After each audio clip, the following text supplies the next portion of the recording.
Hello everybody, எல்லாரும் எப்படி இருக்கீங்க? உங்ககிட்ட ஒரு கேள்வி கேட்குறேன். பிக் பாஸ் வீட்டுக்குள்ள போன வாரம் 2 எவிக்ஷன் நடந்தது. போன வாரத்துக்கு முன்னாடி வாரம் 2 எவிக்ஷன் நடந்ததுனால இமீடியட்டா ஆட்கள் டக்குன்னு குறைஞ்சிட்டாங்க.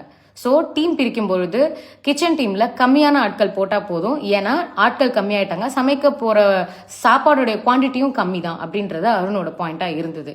ஸோ மற்ற இடங்கள்ல ஆட்களை ஜாஸ்திப்படுத்துங்க. ஏன்னா என்னதான் ஆளுங்க எலிமினேட் ஆகி போனாலும் கிச்சன் வேலை தான் குறையும். ஆனால் இந்த வீட்டோட ஸ்கொயர் ஃபீட் அதே தான் இருக்க போகுது. அதனால எங்களுக்கு பேர்டன் ஆகிடும். அதனால ஆளுங்களை குறைங்க அப்படின்னு சொன்னார். லாஜிக்கலாக தான் எனக்கும் தோணுச்சு, ப்ராக்டிக்கலாகவும் எனக்கு தோணுச்சு. when this whole skilled oriented job, labor oriented job அப்படின்னு வரும்பொழுது அந்த ஜாப் அப்படின்னு ரெஃபர் பண்ணுறது தான் அருண் ட்ரிகர் ஆனார்.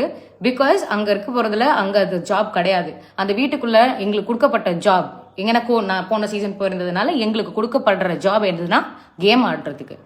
அது இல்லாமல் மற்ற ரெஸ்பான்சிபிலிட்டிஸை எல்லாரும் ஷேர் பண்ணி தான் செய்யணும். And Arun as he told, as he seeing it as a family, அதை ஒரு ரெஸ்பான்சிபிலிட்டியாகவே பார்க்கல. ஆனால் வீக்கெண்டில் என்ன ஆயிடுச்சு, இதை வந்து வேற மாதிரி ப்ளோ பண்ணிட்டாங்க, which actually broke my heart. ஏன்னா அடுத்த வெரி நெக்ஸ்ட் டே தீபக்கும் அருணுக்கும் ஒரு சின்ன கான்வர்சேஷன் போகுது. அந்த கான்வர்சேஷனில் தீபக் ட்விஸ்டர்ன்ற வார்த்தையை வச்சு அருணை ப்ரொவோக் பண்ணுறாங்க. அப்போது அருண் வந்து ஸ்கில் லேபர்னு அகேன் அதே கேஸ் நடக்குது. அப்போ தீபக் ஒரு மேட்டர் சொல்கிறாரு, லேபருக்கு இவ்வளோ டீ போதும் அப்படின்னு சொல்கிறாரு.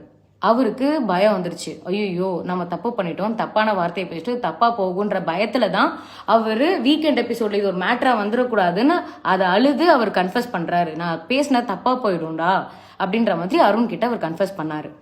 இப்போ இதுல skilled orient and you know labour ஓரியன்ட்னு ஏன் பிரிக்க கூடாது அப்படின்னா, வீட்டுக்குள்ளார ஒரு வீடுன்னு வந்துட்டா அதுக்குள்ளார என்னங்க ஹையரார்கி. இப்போ வீட்டில் நம்ம அம்மா அப்பாலாம் இருக்கும்போது எல்லாரும் சமைக்கிறாங்கன்னா நம்ம என்ன, நீங்கள் அப்பா நீங்கள் வந்து ஸ்கில்டு ஓரியன்ட், அம்மா நீ லேபர் ஓரியன்ட் நம்ம சொல்லுவோமா? சொல்ல மாட்டோம். அது ரொம்ப ரொம்ப தப்பான ஒரு விஷயம். Especially when you are staying inside a house that promotes equality. அந்த இடத்துல அது வந்து ரொம்ப ரொம்ப தவறான ஒரு விஷயம். அருணுடைய அந்த விஷயத்த வந்து அந்த லேபருன்ற வார்த்தையை தான் நீங்கள் வந்து தரைக்குறைவாக பார்க்குறீங்களா அப்படின்னு அதை மாற்றினது வந்து எனக்கு ரொம்ப ரொம்ப கஷ்டமாக இருந்தது. ஏன்னா அவர் அந்த மாதிரி அதை சொல்லவே இல்லை. தீபக் வந்து ஓப்பனாக லேபருக்கு இவ்வளோ டீ போதும்னு சொல்லி அத்தனை கேமரா முன்னாடி கன்ஃபஸ் பண்ண ஒரு விஷயத்த ஜஸ்ட் லைக் தட் டச் பண்ணிட்டு போயிட்டாங்க. ஆனால் அருணோட மூளைக்குள்ளே போய் நீ இப்படி தானே நீ யோசிச்ச இதை பற்றி அப்படின்னு சொல்லி ஹோஸ்ட் முதற்கொண்டு அதை மைக் மூலியமா பேசி கார்னர் பண்ணும்போது ஆப்வியஸாக யாராக இருந்தாலும் பயம் வருங்க.